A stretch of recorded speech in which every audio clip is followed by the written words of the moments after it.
മയിൽ police station സന്ദർശിച്ച് Thaliparamba MLA T K. Govindan master. അസൗകര്യങ്ങളാൽ വീർപ്പുമുട്ടുന്ന മയിൽ സ്റ്റേഷന് നിലവിൽ ബദൽ സംവിധാനത്തെക്കുറിച്ച് ആലോചിക്കുമെന്നും പുതിയ കെട്ടിട നിർമ്മാണ പ്രവൃത്തികൾ വേഗത്തിലാക്കാനുള്ള നടപടികൾ സ്വീകരിക്കുമെന്നും MLA ഉറപ്പു നൽകി. ഇക്കഴിഞ്ഞ ജൂലൈ 1-നുണ്ടായ കനത്ത മഴയിൽ സ്റ്റേഷന്റെ കെട്ടിടത്തിന്റെ പിൻഭാഗത്തെ മേൽക്കൂരയുടെ ഒരു ഭാഗം തകർന്നു വീണിരുന്നു. ഓടുകൾ ഇളകി താഴേക്ക് പതിച്ച വലിയൊരു അപകടത്തിൽ നിന്നാണ് അന്ന് ഡ്യൂട്ടിയിലുണ്ടായിരുന്ന പോലീസ് ഉദ്യോഗസ്ഥർ അത്ഭുതകരമായി രക്ഷപ്പെട്ടത്. ഈ പശ്ചാത്തലത്തിലാണ് MLAയുടെ അടിയന്തര സന്ദർശനം.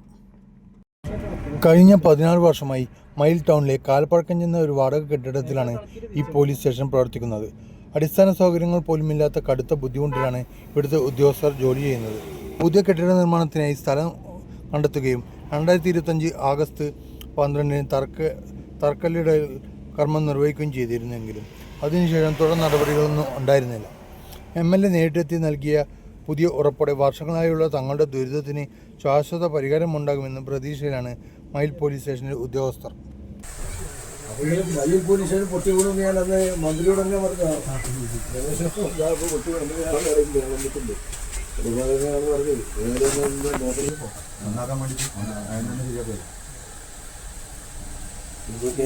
ഉണ്ടാവില്ല അല്ലേ?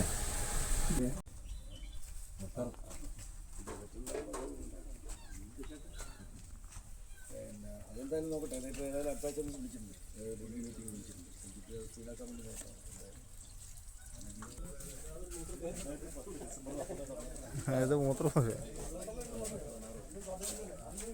പിന്നെ പാപ്പിന്റെ കൂടുതലുണ്ടാവും.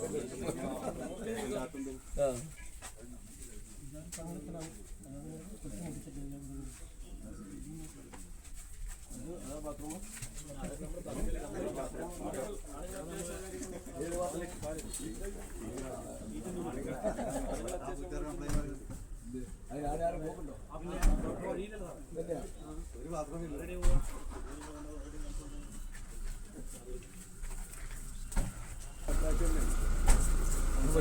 Okay auto auto.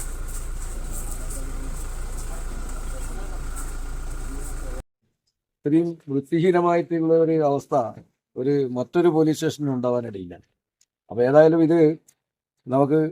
ഏതായാലും തറക്കല്ലിടൽ കഴിഞ്ഞിട്ടുണ്ട്.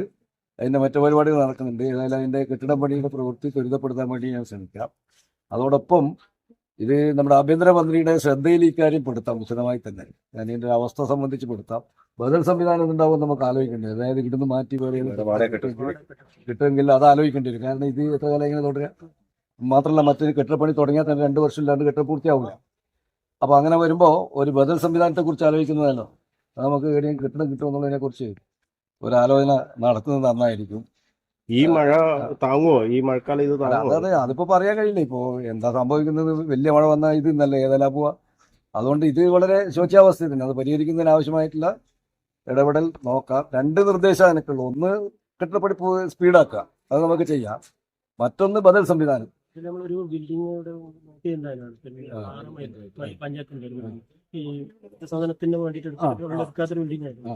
അത് വന്ന് നോക്കി ഏകദേശം സെറ്റാക്കില്ല. എങ്ങനെയാ പോയത്? അതുപോലെ സാധ്യത നമുക്ക് നോക്കാം.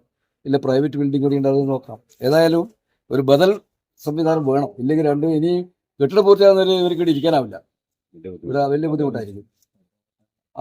അപ്പോൾ അത് നമുക്ക് ആലോചന നടത്താൻ ഞാനതിൽ കുറച്ചും കൂടെ ശ്രദ്ധയില്ല. വീഴ്ച എന്താണ് പറ്റിയെന്നാണ് മനസ്സിലായത്? എന്താ വീഴ്ച പറ്റിയെന്ന് പറഞ്ഞാൽ, ഒന്ന് ഇതിന് സ്ഥലം കിട്ടാത്തൊരു പ്രശ്നം ഉണ്ടായിരുന്നു. അതായത് സ്ഥലം അവസാനമാണ് ഇങ്ങനെ ഒരു പുറമ്പോക്ക് സ്ഥലമുണ്ട് എന്ന് കണ്ടെത്തി. നമ്മളൊക്കെ അതിൻ്റെ പിന്നിൽ ഇവിടെ നമ്മളെ രാജനൊക്കെ വളരെ രാജൻ വളരെ സ്ഥലം കണ്ടെത്തിയവരൊക്കെയാണ് ഇങ്ങനെ ഉണ്ട് എന്ന് കണ്ടെത്തി. അത് പിന്നീട് റവന്യൂ വിട്ടുകിട്ടുന്ന കാര്യത്തിലൊക്കെ തന്നെ കാലതാമസം വന്നു. യഥാർത്ഥത്തിൽ സ്ഥലം ഇല്ലാത്തതാണ് ആദ്യത്തെ പ്രശ്നം. ഇപ്പോൾ സ്ഥലം ഉണ്ടായി, തറക്കല്ലിടൽ നടത്തി, പക്ഷെ പണി പിന്നെ സ്പീഡായില്ല. അതിൻ്റെ പിന്നിൽ വേണ്ടത്ര ആരും ശ്രദ്ധിച്ചില്ല എന്ന് വേണം കരുതാൻ. അതുകൊണ്ടാണ് പണി സ്പീഡാകാതെ പോയത്. ഇനി പണി സ്പീഡാക്കുക എന്നുള്ളതാണ് എനിക്ക് ചെയ്യാനുള്ള ഒരു കാര്യം. മറ്റൊന്ന്, ആ പണി പൂർത്തിയാകുന്നത് വരെ ഒരു ബദൽ സംവിധാനം ആലോചിക്കുക എന്നുള്ളതാണ് മറ്റൊരു കാര്യമായിട്ട് നിർദ്ദേശമായിട്ട് എനിക്ക് തോന്നുന്നത്. അത് നമുക്ക് ആലോചിക്കാം. ഓക്കെ. നിലവിലെ ആഭ്യന്തരമന്ത്രിയുടെ ശ്രദ്ധയിൽ ഇത് കാര്യം ഉണ്ടല്ലോ. ഞങ്ങളുണ്ട്. ഇത് വീണു എന്ന് പറഞ്ഞൊരു മെസ്സേജാണ് മയിൽ പോലീസ് സ്റ്റേഷനിൽ ഓട് പൊളിഞ്ഞ് വീണു എന്ന് ഒരു മെസ്സേജ് കിട്ടുമ്പോൾ ഞാൻ അദ്ദേഹം ഒന്നിച്ചിരിക്കുന്നുണ്ട്. അന്നേരം തന്നെ ഈ കാര്യം പറഞ്ഞു. അന്നേരം പറഞ്ഞത് ഏതായാലും ഒരു കാര്യം ചെയ്യും, പിന്നെ ഞാൻ വന്നിട്ട് ഞാൻ നോക്കിയിട്ട് ഞാൻ റിപ്പോർട്ട് ചെയ്യാമെന്ന് പറഞ്ഞു. അത് ഞാൻ സംസാരിക്കും നാളെ എൻ്റെ ചോദിക്കാൻ അവസ്ഥ വെച്ചിട്ട്.